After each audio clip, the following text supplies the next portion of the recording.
Voilà, dans l'entrée de la librairie, avec des mangas, des bandes dessinées.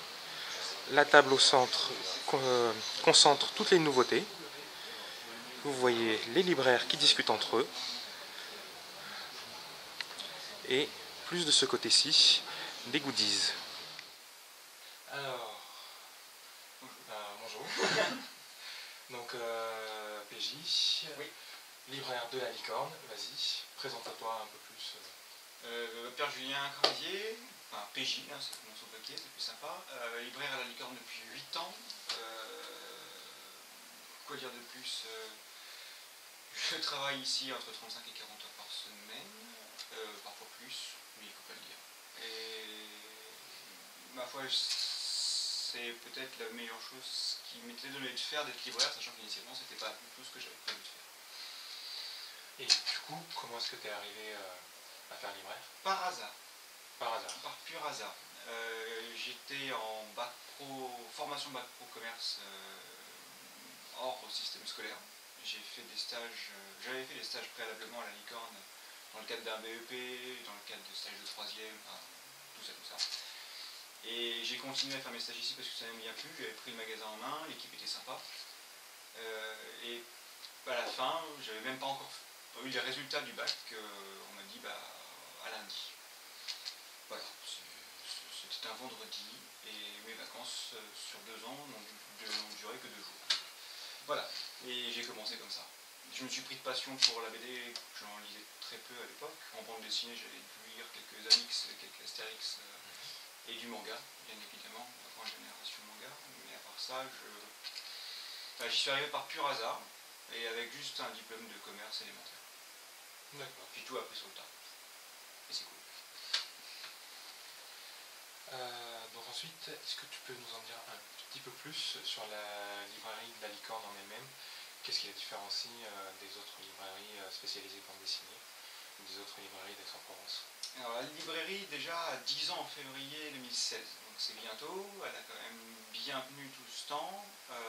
Aix est une ville de culture, donc assez propice malgré tout aux librairies ou au commerce de culture d'un point de vue général. C'est une ville étudiante, ça bouge beaucoup et donc il y a pas mal de jeunes et les jeunes sont plus ouverts à certaines lectures ou à la lecture d'un point de vue général que certaines personnes qui peuvent être réfractaires à des changements d'un point de vue général, pas forcément culturel. Et qu'est-ce qui pourrait faire que la librairie en question est différente des autres? Rien d'une part, c'est-à-dire qu'on est dans la librairie dans son sens propre du terme, on exclut complètement le cultural, les FNAC et l'industrie de commerce de gros de culture, mais rien dans sa forme, à savoir que ça fonctionne comme toute petite structure interne de librairie classique, avec des petites équipes et la plupart du temps de personnes passionnées. Qu'est-ce qui pourrait nous différencier beaucoup plus? On a de la chance d'avoir un espace relativement grand. Pour le nombre de titres qui sort, c'est vrai qu'une petite librairie aura moins de fonds, moins de choix à pouvoir proposer aux clients. Et en même temps, on est situé sur le cours Mirabeau, au même titre que les 2 plus grandes librairies indépendantes généralistes, à savoir Boulard et Provence, ce qui est un atout non négligeable aussi bien pour nous retrouver que pour le touriste. Et dernier point, notre équipe, on est 3, donc c'est peu nombreux par rapport à la surface ou au chiffre d'affaires du magasin, mais on est 3 passionnés, pas de la même façon. On est 3, on n'a pas fait les mêmes études pour arriver ici, on n'aime pas forcément les mêmes choses, mais on aime ce qu'on fait et on le fait bien. Et je pense que ça, les gens ont apprécié, ce qui fait que ça nous démarque d'une librairie où quelque part le libraire reste derrière son ordinateur à donner des renseignements. Je sais malheureusement pas trop comment fonctionnent les autres librairies, étant donné que j'y ai jamais foutu les pieds, à part en étant client. Je vais travailler dans une structure libraire, dans le métier du livre. D'accord. Donc là, nous sommes dans le fond de la librairie, où il y a les mangas seinen, qui sont la catégorie principalement adulte, ainsi que les comics et des bandes dessinées. Tout à l'heure, on parlait des librairies aixoises des alentours. Est-ce que par hasard, la librairie La Licorne, elle fait des partenariats avec d'autres Librairie? Oui. Ah, oui. Oui, entre autres. On travaille déjà ensemble sur le festival de la Belle d'Aix, enfin toutes les librairies, ce qui est exempt la FNAC, bien entendu. Donc avec Goulard, Provence et la BDRI, à 4, on forme une librairie commune lors du week-end du festival de la BD et on travaille ensemble justement dans le cadre de cet événement. Autre partenariat, il sera uniquement tacite. Il faut savoir qu'avec Goulard, Provence et donc la BDRI, on est certes concurrents, parce qu'on vend des produits similaires, et on essaie d'en vendre plus que les autres, classiques, mais en même temps on est confrères. On n'est pas dans une hostilité à savoir si on est meilleur qu'eux. On veut être, mais c'est pas tellement l'objectif. Il y a suffisamment de monde dans les grandes villes comme Aix-en-Provence pour qu'on ne soit pas concurrents. Et en même temps, on va travailler de manière tacite les uns avec les autres. Lorsqu'on va, par exemple, l'un de nous a une dédicace, il n'a pas assez de bouquins, on va passer un coup de téléphone, voilà, une dédicace, est-ce que tu peux m'en dépanner? Donc, oui, on va se dépanner des livres pour ça. Oui, il y a un client qui a besoin d'un album en particulier et la librairie en question ne l'a pas, que ce soit nous, la BDRI ou Provence Goulard. On va soit les clients ils vont nous l'envoyer, soit on va leur apporter le bouquin pour qu'ils puissent le vendre à leurs clients. On n'est absolument pas en opposition là-dessus, donc on travaille ensemble d'un point de vue général pour satisfaire en fait la demande et sur certains festivals. D'accord. Donc pour parler plus précisément de la clientèle maintenant, à peu près quelle tranche d'âge ou... Toute CSP, ou dite catégorie socio-professionnelle. Tout âge, il n'y a pas de limite, à part quand on n'est pas capable de marcher tout seul ou qu'on n'est plus capable de marcher tout seul, normalement les gens de tous les âges viennent dans la librairie, hommes, femmes, pour lire de tout. Il n'y a pas de genre précis, c'est pas genré, c'est... Voilà. D'accord. Et donc avec l'arrivée du livre numérique, est-ce que dans la librairie, elle a connu une baisse de la fréquentation? Alors, nous, on n'a pas été impacté de cette façon-là, ou même tout court, parce que le livre numérique est un support qui ne touche encore que très peu la bande dessinée. La bande dessinée numérique, ça marche sur tablette, il y a quelques sites qui le font, mais ça n'a pas l'impact de la liseuse d'Amazon. Donc, nous, c'est une réflexion qui ne nous a pas touché directement. Voilà, on en a chacun nos avis, mais ça veut pas on n'a pas été touché par le phénomène. Là où d'autres librairies se posaient la question de savoir s'ils devaient en vendre ou pas, s'ils voulaient en vendre ou pas. Ou s'ils auraient pu voir des baisses de chiffres, ce qui n'est pas notre cas. D'accord, donc vous investissez pas dans le livre numérique? Non, parce que comme je dis, à part un pauvre site ou deux qui peuvent vendre des trucs pour tablette, il n'y a pas de support pour l'instant propre à la lecture de bande dessinée, du moins connue du grand public. Ça doit exister, mais moi je ne le connais pas. Donc, non. D'accord. Si demain, par contre, il faut. Nous sommes dans la première salle du sous-sol et nous avons tout ce qui est livres et goodies d'occasion.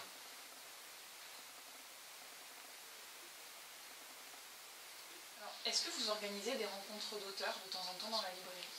Oui, rencontres d'auteurs, pareil, de plusieurs types, la plupart du temps des dédicaces. Donc on contacte soit directement l'auteur si on en a les contacts, soit l'éditeur directement pour avoir les contacts des auteurs, d'un album qu'on a aimé, qu'on veut soutenir, d'une grosse sortie, les motivations peuvent être multiples, et on fait venir au magasin, et pour une simple dédicace qui dure souvent sur le temps d'une journée, toute une après-midi, ce qui est quand même une bonne 5 ou 6 heures parfois. Et oui, voilà, on fait aussi d'autres types d'événements, étant donné qu'on fait du jeu de rôle, il y a pas mal d'auteurs qui viennent faire des démonstrations de leur jeu, ou qui vont justement présenter leurs écrits sans en avoir des dédicaces pour autant.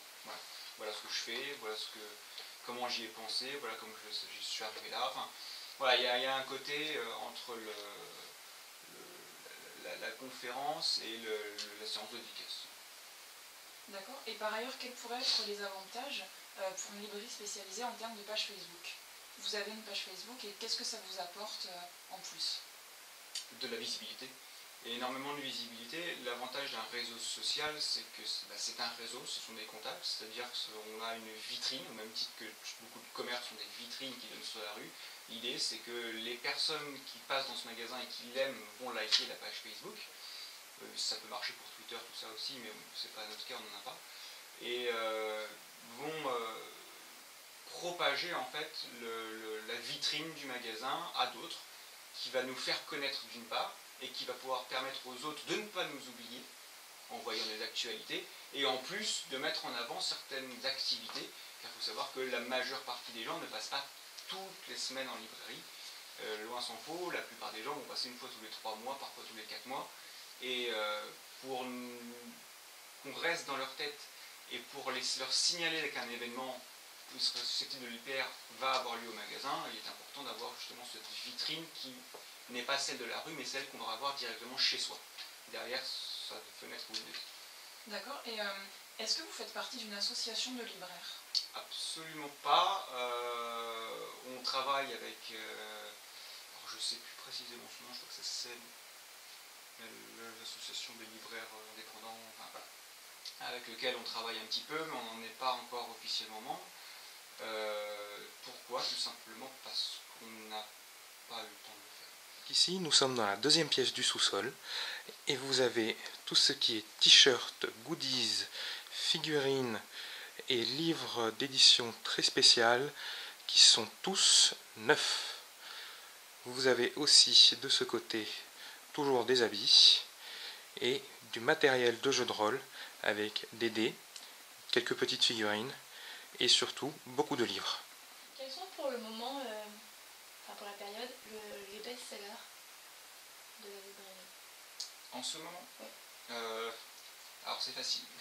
Le Astérix vient de sortir, voilà, ça sort tous les 2 ans, c'est en France et en Europe la plus grosse vente, donc indubitablement Astérix.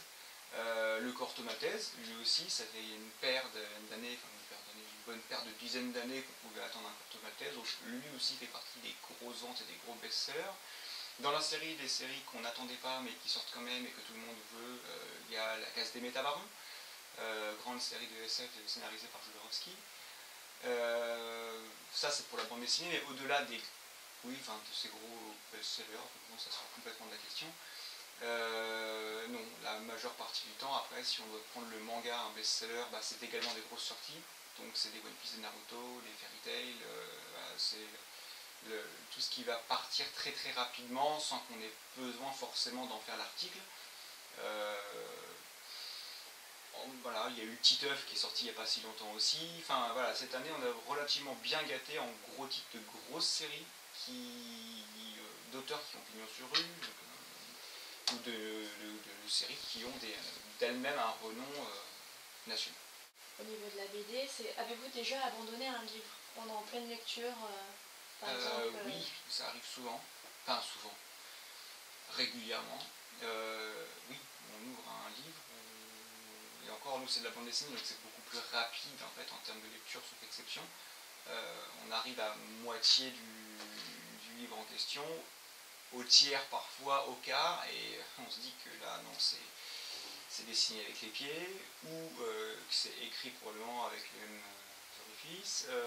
Donc voilà, c'est absolument pas plaisant à lire, c'est pas forcément une question de goût, c'est vraiment une question d'appréciation, enfin de ressenti, d'écriture, il y a des thèmes qu'on peut ne pas aimer, mais qu'on peut trouver intéressants à pouvoir vendre, donc on va aller au bout de l'histoire, ou une histoire malgré tout qui va nous tenir.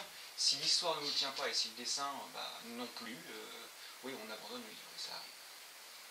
D'accord. Ensuite, pour vous, quelle est la qualité indispensable pour être un libraire?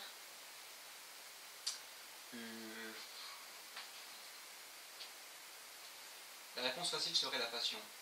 C'est pas pour moi la bonne réponse. Pour moi, pour être libraire, il faut avant tout aimer son travail, ça c'est sûr, et beaucoup de persévérance, car c'est pas un métier qui rend riche, c'est pas un métier où on va pouvoir faire ses 35 heures tranquillement et avoir un RTT et puis prendre ses vacances quand on en a envie. C'est un métier du commerce, c'est un métier qui est très chronophage parce que les livres, il faut les lire. Un libraire qui ne lit pas, ben, ça va pêcher un moment ou un autre. Ouais, c'est vraiment être une forme de courage, une forme de zèle. Il faut vouloir s'investir. Voilà, de l'investissement serait le mot le plus juste. Aimer ce qu'on fait, bien évidemment, c'est mieux, mais voilà, s'investir dans le temps qu'on va mettre dedans, dans le fait de ne pas en avoir forcément des fruits immédiatement, et dans le fait de prendre également du temps personnel pour arriver à améliorer son lieu de travail, son outil de travail, sa condition de libraire et sa valeur ajoutée, à savoir celle du vendeur propre, et celui qui va montrer au client cette valeur ajoutée, ce qui fait que tu es obligé de lire des livres et après des nuits blanches, avoir un grand sourire et des yeux parfaitement ouverts pour pouvoir conseiller tes clients. Voilà. Et ensuite, quelle est la question la plus improbable qu'un client ait demandé? Est-ce que vous avez des napperons? D'accord. Voilà. Non, nous n'avons pas de napperons dans les librairies. Non. Ou alors, on est dans une librairie broderie, ça existe